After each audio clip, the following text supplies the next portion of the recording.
belajar, apalagi untuk adik-adik TK kelas 1 dan kelas 2. Dan kami Bunda yang kelas 3 ke atas harusnya penuh dong. Amin amin. Ya, Semoga kan belajar bisa. ya. Iya. Harus belajar ya, harus tetap semangat. Oke? Oh iya, sebelum kita masuk materi, kita pemanasan dulu teman-teman ya. Kita pemanasan, kita mau senam otak, mau penyegaran biar kita kan sekarang tuh di rumah terus ya, jadi biar nggak bete. Oke? Ya, teman-teman dan bosan ya, kita pernah dulu. Oke, siap semua di rumah? Ikuti gerakan Bunda Lida sama Dea.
Assalamualaikum warahmatullahi wabarakatuh.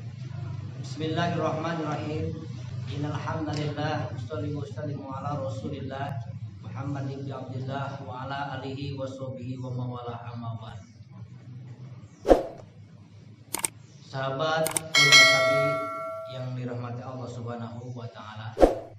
Alhamdulillah kita bersyukur kehadirat Allah Subhanahu wa taala. Rahmat beserta salam kita curahkan ke hari Nabi besar kita Muhammad sallallahu alaihi wasallam. Alhamdulillah pada kesempatan kali ini saya akan membawakan satu materi peristiwa penting di bulan Ramadan. Begitu banyak peristiwa penting di bulan Ramadan, akan tetapi saya akan membawakan dua saja yang menjadi peristiwa penting pada bulan suci Ramadan. Yang pertama, peristiwa penting di bulan Ramadan itu adalah bulan di mana diturunkannya Al-Qur'an oleh Allah Subhanahu wa taala. Sebagaimana ayat yang menerangkan dalam Al-Qur'an yang bunyinya A'udzubillahi minasyaitonirrajim. Bismillahirrahmanirrahim. Syahrul Ramadan alladzi unzila fihi al-Qur'an hudan lin-nasi wa bayyinatin minal huda wal furqan. Sadaqallahu alazim wa wallahu a'lam bishawab. Syahrul Ramadan alladzi, bulan Ramadan itu adalah satu bulan di mana diturunkannya Al-Qur'an oleh Allah Subhanahu wa taala. Kepada siapa? Hudan lin-nasi, kepada umat manusia. Bukan hanya diturunkan kepada umat yang beragama Islam saja, akan tetapi kepada seluruh manusia, termasuk orang yang bukan agama Islam menerima petunjuk dari Al-Qur'an yang telah Allah turunkan pada bulan suci Ramadan ini. Wa bayyinatin minal huda wal furqan, dan Al-Qur'an itu sebagai penjelasan dari petunjuk tersebut dan pembeda dari yang hak dan yang batil. Sahabat kurma sekalian yang dirahmati Allah Subhanahu wa taala. Kenapa bulan suci Ramadan disebut dengan bulan yang penuh dengan peristiwa yang sangat penting, ya termasuk di dalamnya Allah menurunkan Al-Quran. Peristiwa yang kedua, di mana pada bulan suci Ramadan ini ada satu malam, yang mana malam itu adalah lebih baik daripada 1000 bulan, yang disebut dengan malam Lailatul Qadar. Allah turunkan pada setiap tahun di bulan Ramadan, menjadi suatu peristiwa yang sangat luar biasa sekali. Kenapa demikian? Karena pada malam Lailatul Qadar itu, di mana manusia beriktikaf kemudian beribadah kepada malam itu, mendapatkan pahala lebih baik daripada 1000 bulan. Sebagai fakta sejarah, ketika malaikat Jibril berkunjung kepada Nabi Muhammad SAW, yang kemudian malaikat Jibril menceritakan satu kisah orang Bani Israel yang bernama Sam'un Al-Ghazi, yang mana Al-Ghazi itu adalah sebutan bagi orang ahli perang di jalan Allah Subhanahu wa taala. Sam'un Al-Ghazi ini tiada lain dan tidak bukan sehari-harinya berperang melawan musuh-musuh kafirnya, yang tidak bersenjatakan apa-apa, yang dia punya hanyalah senjata yang terbuat dari tulang unta. Kemudian apabila Sam'un merasakan haus cukup, dia meminum airnya keluar dari kursinya, dan apabila dia lapar, ia tumbuhlah daging dari tubuhnya yang kemudian ia makan. Terus selama 1000 tahun dia lakukan berjihad perang di jalan Allah Subhanahu wa taala.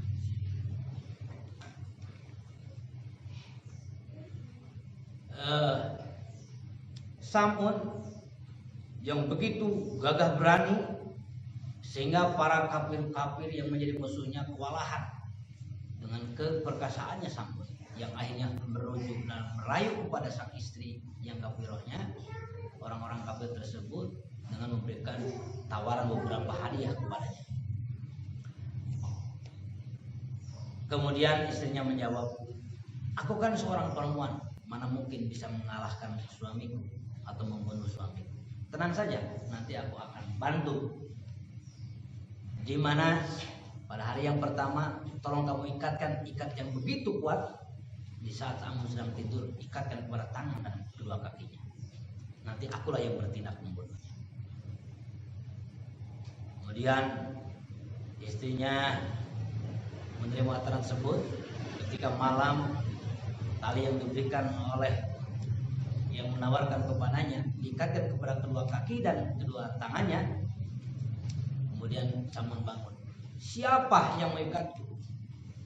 Istrinya menjawab, "Akulah wahai suamiku, hanya sebatas untuk menguji sebesar apa kekuatan." Akhirnya Sam'un bangun, kemudian menggerakkan tangan dan kakinya, putus tali.